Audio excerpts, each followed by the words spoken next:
How do you explain when things don't go as we assume?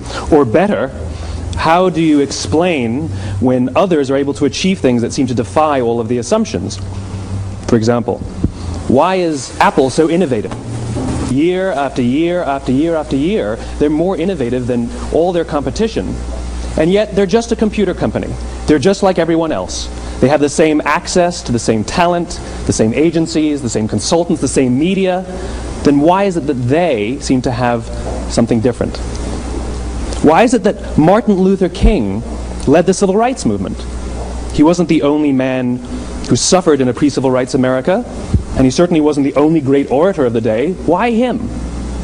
And why is it that the Wright brothers were able to figure out controlled powered manned flight when there were certainly other teams who were better qualified, better funded, and they didn't achieve powered manned flight, and the Wright brothers beat them to it? There's something else at play here. About 3.5 years ago, I made a discovery. And this discovery profoundly changed my view on how I thought the world worked, and it even profoundly changed the way in which I operate in it.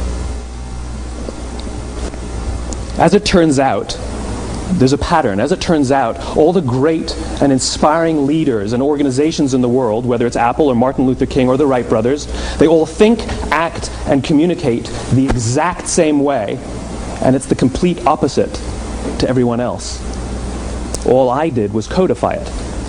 And it's probably the world's simplest idea. I call it the golden circle.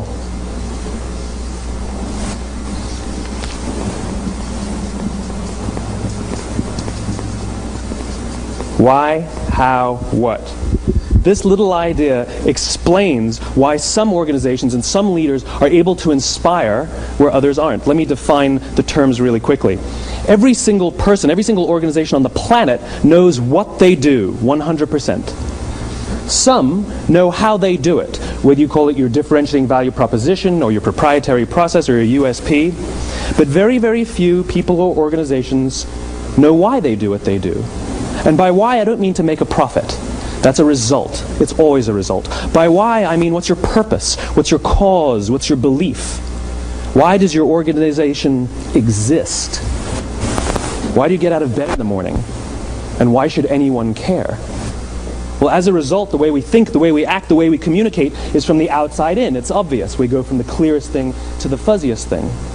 But the inspired leaders and the inspired organizations, regardless of their size, regardless of their industry, all think, act, and communicate from the inside out.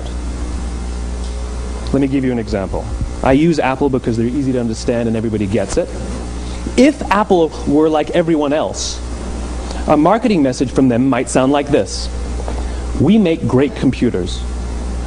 They're beautifully designed, simple to use, and user-friendly. Want to buy one?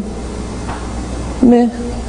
And that's how most of us communicate. That's how most marketing is done, that's how most sales is done, and that's how most of us communicate interpersonally. We say what we do, we say how we're different or how we're better, and we expect some sort of behavior, a purchase, a vote, something like that.